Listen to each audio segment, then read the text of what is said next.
Assalamualaikum warahmatullahi wabarakatuh. Kali ini kita akan membahas tentang latihan soal penilaian tengah semester 1 buku Intan Pariwara kelas 11. Mari kita simak bersama-sama.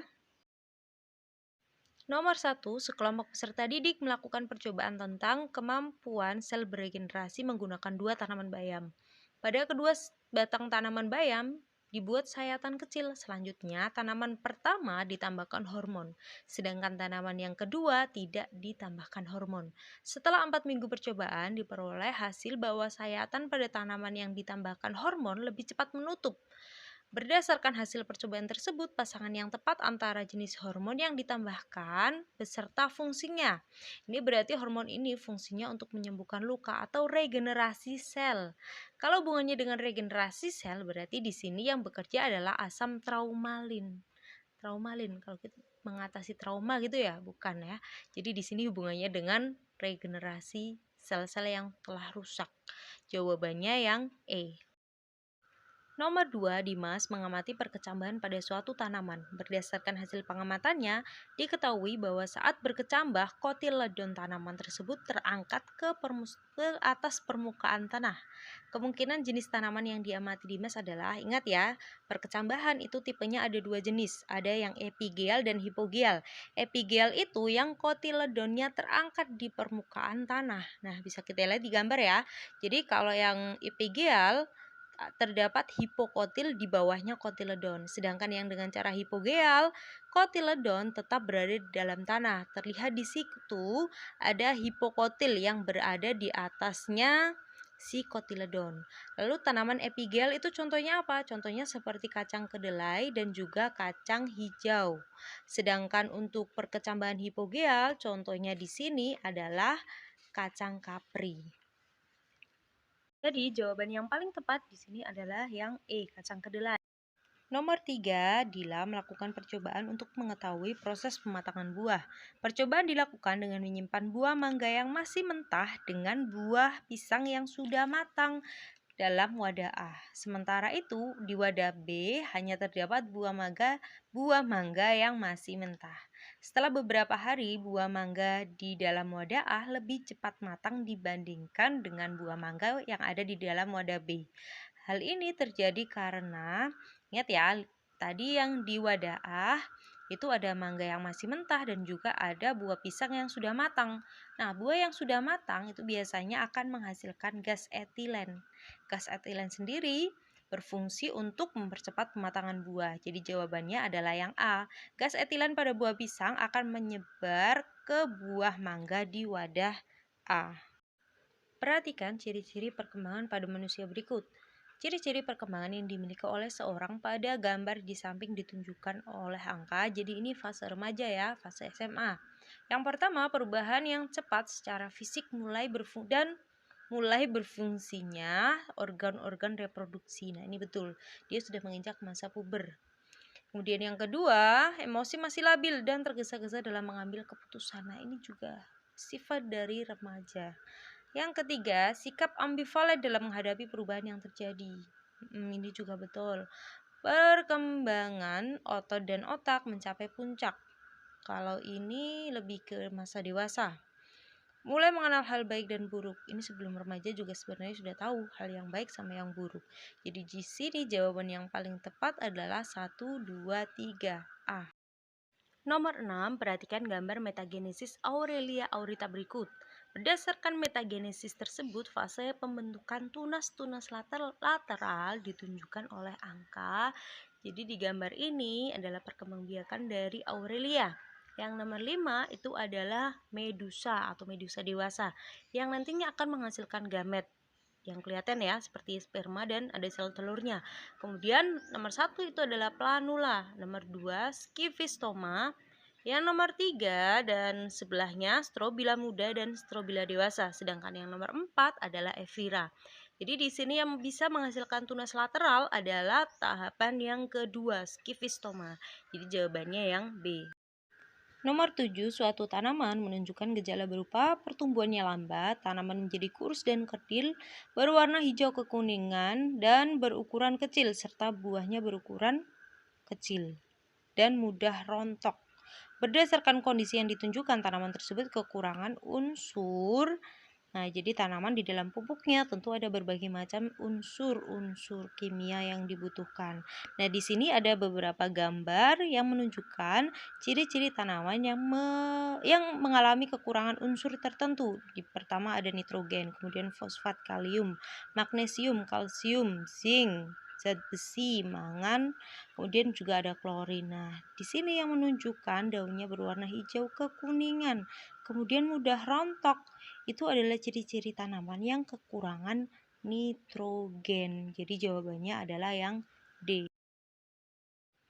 Nomor 8, seorang peneliti melakukan percobaan menggunakan 3 tanaman cabai yang telah diberi pupuk dengan dosis yang berbeda dan 1 tanaman digunakan sebagai kontrol. Setelah 3 bulan, peneliti mengamati tinggi tanaman, jumlah dan warna daun, serta jumlah buah cabai.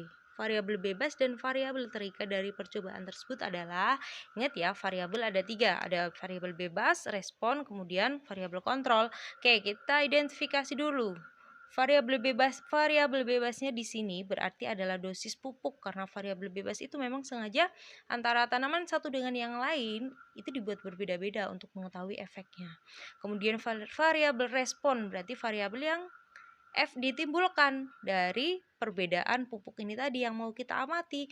Yang mau diamati tadi ada tinggi tanaman, jumlah dan warna daun, serta jumlah buah cabenya. Itu adalah variabel respon. Kemudian untuk variabel kontrol, di sini adalah semua hal yang memang terkontrol, dibuat sama, diperlakukan sama, yaitu ada intensitas cahaya mungkin bisa, atau media tanahnya, bisa juga penyiraman, volume airnya juga harus disamakan. Jadi di beberapa tanaman, 3 tanaman ini yang digunakan semuanya harus dibuat sama perlakuannya kecuali dosis pupuknya.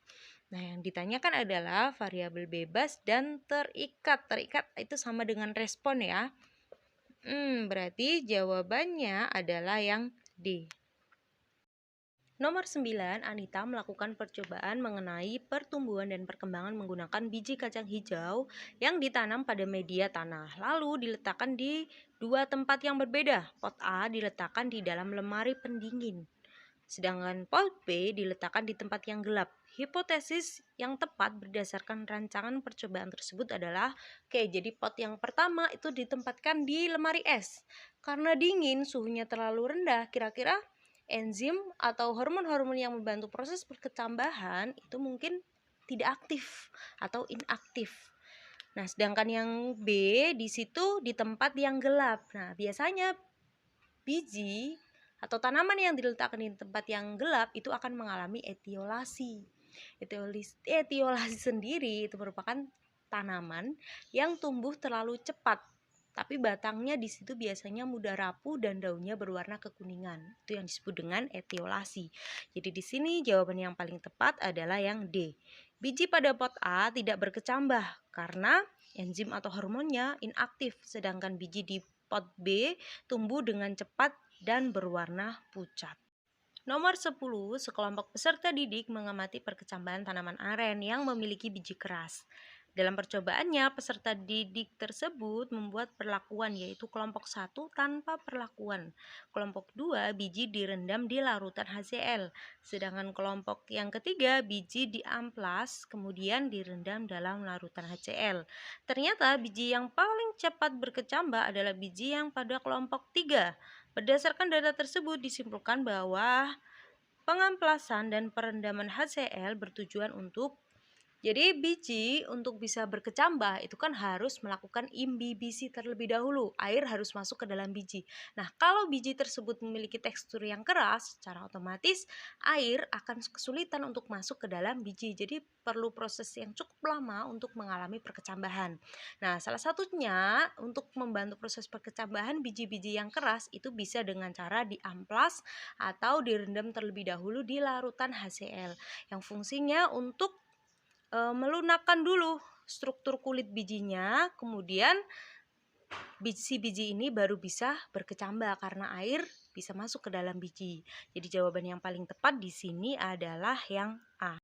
Nomor 11, Gali melakukan percobaan mengenai kerja enzim katalase menggunakan ekstrak hati dan larutan H2O2 atau hidrogen peroksida yang diletakkan ke dalam 3 labung reaksi yaitu A, B, dan C. Selanjutnya, yang tabung A diberi aqueous berarti di sini pH-nya netral. Tabung B ditambahkan cuka berarti pH-nya asam dan tabung C ditambahkan air kapur berarti di sini pH-nya basah. Lalu hasilnya tabung A itu gelembungnya lebih banyak dibandingkan tabung B dan C. Di sini bisa kita simpulkan bahwa kerja enzim katalase itu dipengaruhi oleh pH larutan. Ketika pH-nya netral, dia bisa bekerja maksimal. Kalau pH-nya asam atau basa, bekerjanya kurang maksimal. Jadi jawabannya yang B. Nomor 12, pernyataan yang tepat mengenai faktor-faktor yang mempengaruhi kerja enzim. Oke, dalam keadaan asam, kerja enzim akan optimal, bukan ya? Nggak semua enzim bisa bekerja di pH yang asam. Adanya zat-zat penggiat dapat mempercepat reaksi enzim. Nah, ini betul sekali. Zat penggiat di sini yang disebut dengan aktivator. Yang C, makin besar konsentrasi akan menurunkan kecepatan. Bukan, justru kecepatannya juga akan meningkat. Makin rendah suhu, kerja enzim makin optimal, bukan, karena semakin rendah itu justru enzim akan inaktif. Penambahan konsentrasi substrat akan memperlambat reaksi. Nah, ini harusnya mempercepat reaksi. Jadi jawaban yang paling tepat adalah yang B. Nomor 13, perhatikan skema tahap respirasi aerob berikut. Senyawa yang ditunjukkan oleh huruf X, Y, dan Z pada tahap tersebut secara berurutan adalah ini adalah reaksi siklus Krebs. Nah, siklus Krebs itu bahannya adalah asetil-CoA yang nantinya akan menghasilkan 2 ATP, 6 NADH, dan 2 FADH. Tahapannya dari mulai asam oksaloaksetat akan membentuk sitrat. Nah, jadi yang X itu adalah sitrat. Kemudian membentuk isositrat, lalu asam alfa ketoglutarat, kemudian membentuk suksinil.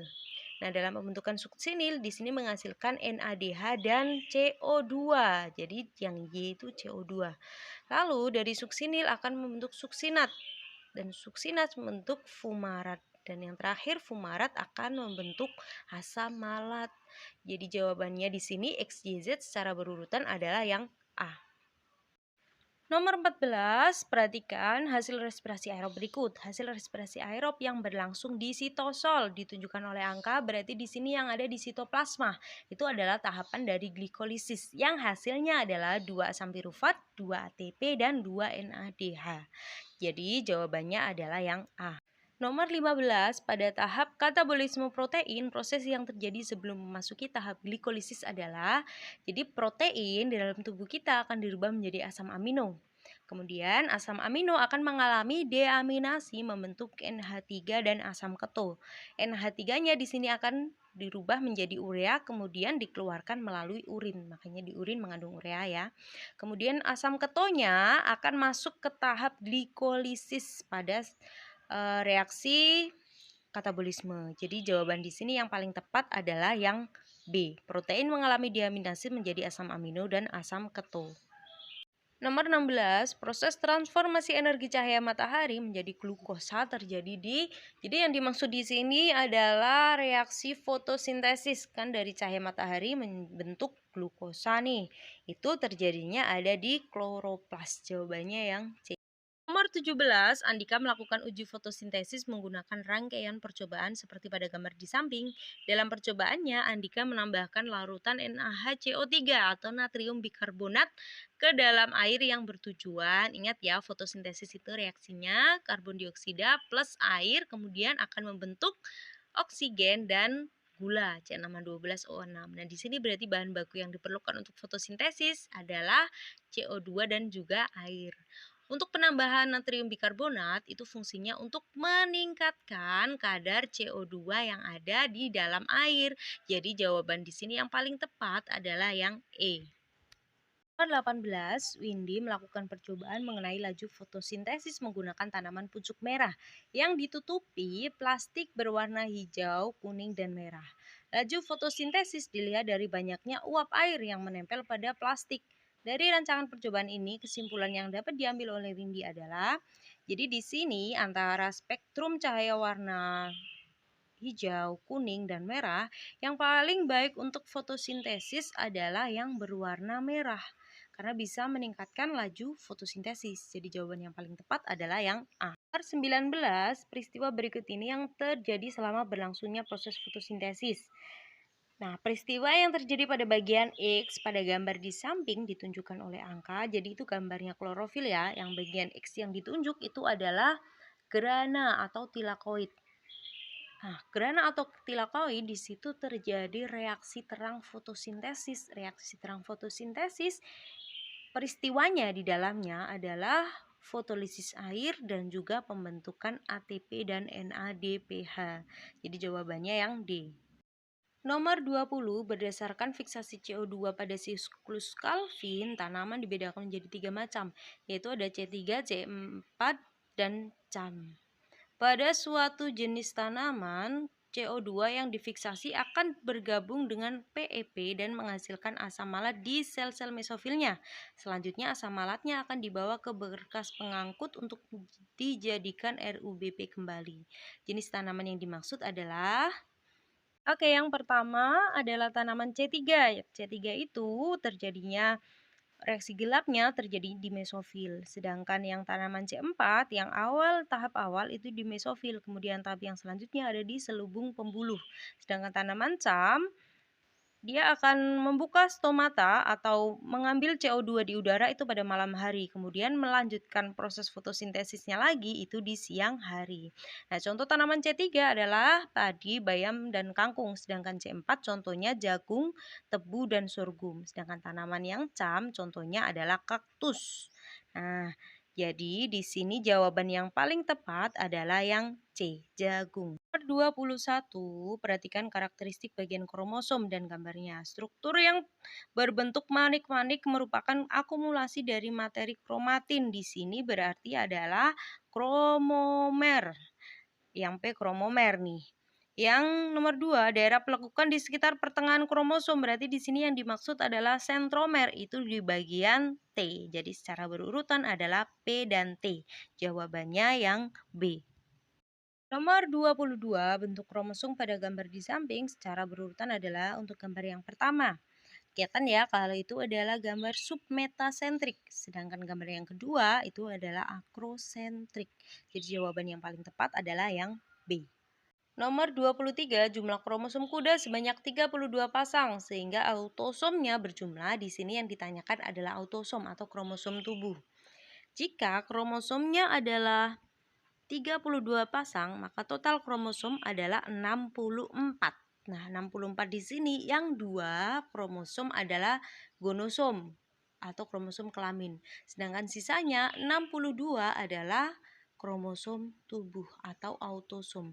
Jadi jawabannya yang D. Nomor 24, replikasi DNA dibagi menjadi replikasi konservatif, semi-konservatif, dan juga dispersif. Pernyataan yang tepat mengenai replikasi konservatif.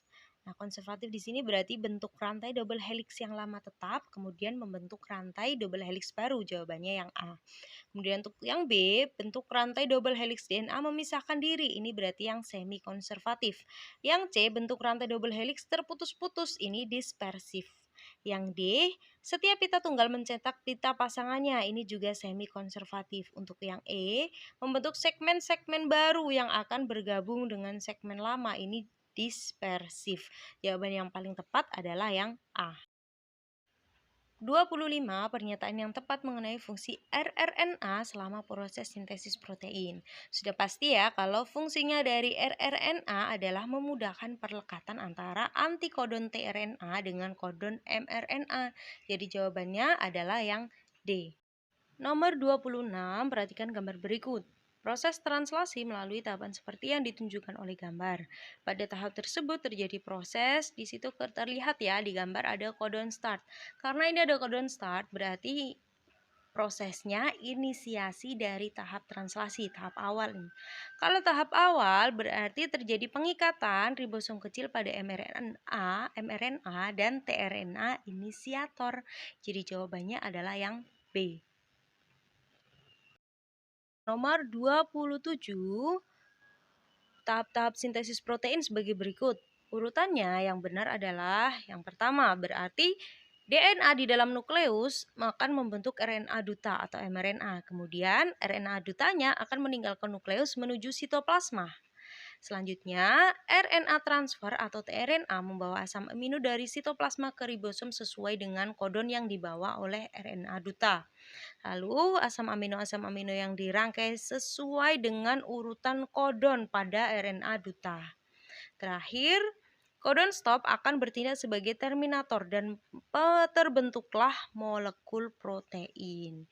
Jadi di sini jawaban yang paling tepat adalah yang B. Nomor 28. Sintesis protein berlangsung melalui proses transkripsi dan translasi. Proses translasi dimulai dengan peristiwa, kalau translasi berarti di sini dari kodon mRNA akan diterjemahkan oleh tRNA kemudian membentuk asam amino. Jadi jawabannya adalah yang C. Ribosom kecil melekat dulu pada kodon start. Nomor 29, rantai sens sebuah DNA memiliki urutan dari CGA sampai dengan GTA. mRNA hasil transkripsi tersebut mempunyai urutan basa nitrogen. Jadi di sini sudah diketahui rantai sensnya. Kita diminta untuk mencari mRNA. Tinggal kita cocokkan ya. CGA berarti membentuk GCU. TCG membentuk AGG. GCC membentuk CGG. TAG membentuk AUC dan GTA membentuk CAU. Ingat ya, kalau T pasangannya sama A, G dan dengan C. Tapi kalau di mRNA, U pasangannya dengan A. Jadi di sini jawaban yang paling tepat adalah yang D. Nomor 30 yang terakhir. Perhatikan tabel asam amino berikut. Apabila urutan basa nitrogen yang akan melakukan transkripsi adalah dari CAC sampai dengan GTA, urutan asam amino yang terbentuk adalah, jadi di sini sudah diketahui rantai DNA sensnya. Kita diminta untuk membentuk menjadi mRNA, kemudian baru dicocokkan di tabel asam amino. Di sini ada CAC, maka mRNA-nya adalah GUG. CCT, maka membentuk GGA. CGT akan membentuk GCA. GGT akan membentuk CCA. Dan terakhir GTA akan membentuk CAU. Nah, kalau sudah ketemu si mRNA-nya, tinggal kita cocokkan di tabel asam amino. Untuk GUG, asam aminonya adalah valin. GGA, asam aminonya adalah si glisin. Kemudian GCA asam aminonya adalah alanin. Untuk CCA asam aminonya adalah prolin. Dan yang terakhir CAU asam aminonya adalah histidin. Jadi jawaban yang paling tepat di sini adalah yang E. Sekian pembahasan kita kali ini, semoga bermanfaat. Terima kasih. Wassalamualaikum warahmatullahi wabarakatuh.